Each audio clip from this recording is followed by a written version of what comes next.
प्रिय विद्यार्थियों, आप लोगों का YouTube के सूर्या मैथ क्लासेज में हार्दिक स्वागत है। आप लोग सांख्यिकी में समांतर माध्य पढ़ रहे हैं। समांतर माध्य में हमने आपको दो प्रकार के आंकड़ों का समांतर माध्य करना बताया है। पहला, जब आंकड़े अवर्गीकृत हों, और दूसरा, जब आंकड़े अवर्गीकृत परंतु सारणीबद्ध हों। ये दो प्रकार के सवाल हमने बताया था दीर्घवृत्त से। अब इसकी लघुवृत्त नहीं बताई गई है।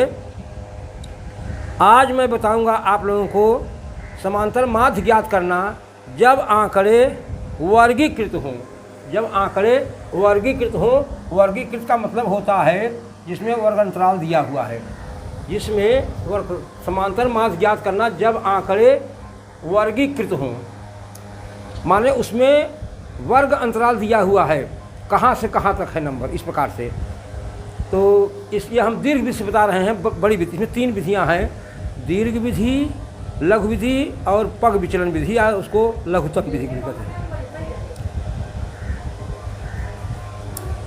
तो आप देखिए प्रश्न क्या है। दिया हुआ है पौधों की संख्या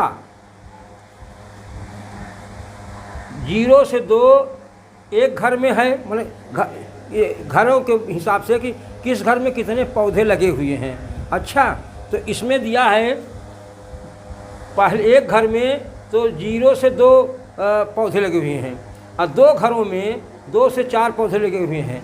एक घर में 4 से 6 पौधे लगे हैं, और 5 घरों में 6 से 8 पौधे लगे हैं, और 6 घरों में 8 से 10 पौधे लगे हैं, और 2 घरों में 10 से 12 पौधे लगे हैं, और 3 घरों में 12 से 14 पौधे लगे हुए हैं। इस प्रकार से दिया हुआ है। अब हमको निकालना है कि एक घर के हिसाब से एक घर में औसतन कितने पौधे होंगे।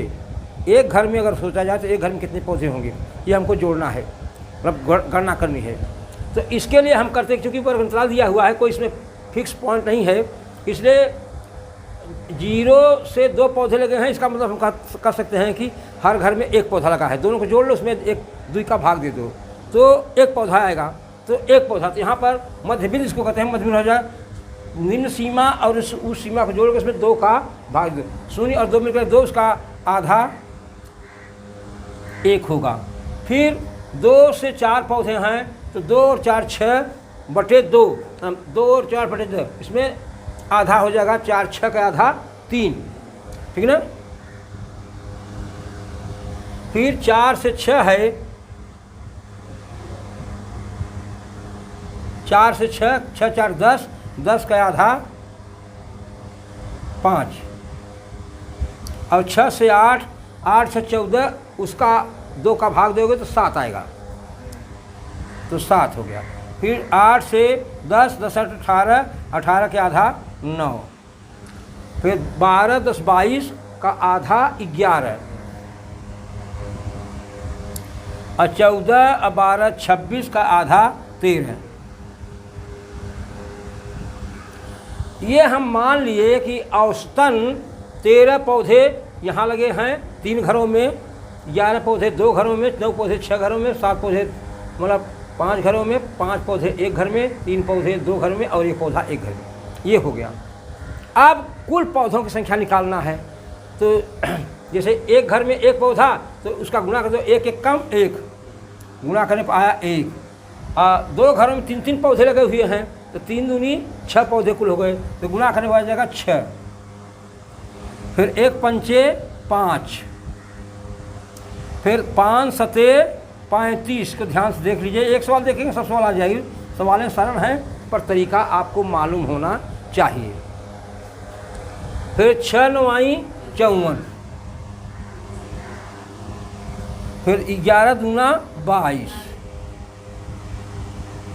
और 13 तियाँ 39। इस पर कुल पौधे हो गए। आप यहाँ पर घरों की संख्या कितने घर हैं पहले लगाओ। तो इसको कह लीजिए आप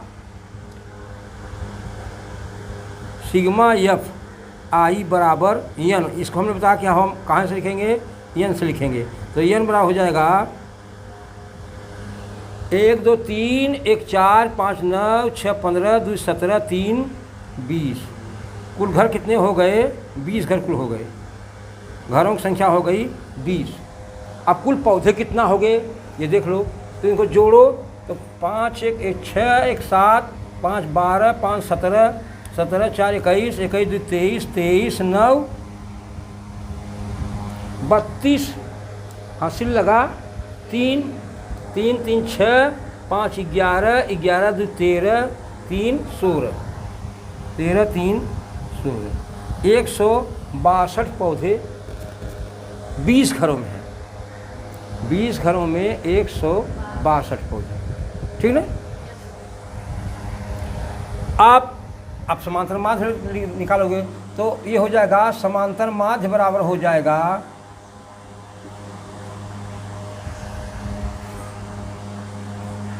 sigma F I x I upon sigma F यानी एन। इसका हमने नाम रख देना चाहिए था यहाँ पर सिग्मा एफ आई एक्स आई बराबर, ठीक है ना।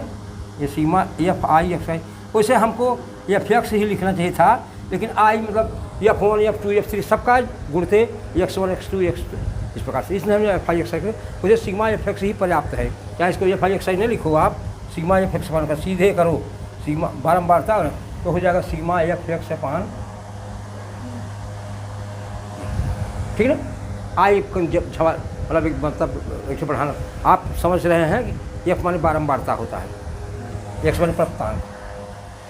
अब इसका मान कितना आ गया यहाँ पर देखिए 162 बटे 20। तो एक बार 20 8 108.160 उतरा 2 और नहीं गया तो 0 बार ले जाओ, इसको भाग दे लो आराम से। यहाँ देखो यहाँ देते हैं भाग, 20 का भाग 2 162 में 20 8 160 उतरा 2, यहाँ दशमलव 0 0 कर दो तो उतारा 0 नहीं जाएगा, 20 एक कम दशमलव 20 एक कम 20 एक बार गया तो हो जाएगा 8.1। ये आ गया आपका पौधे। हर घर में 8 पौधे लगे हुए हैं, ये मान सकते हो, हर घर में 8 पौधे लगे, तो यही आपका हो जाएगा आंसर। तो आंसर बराबर हो जाएगा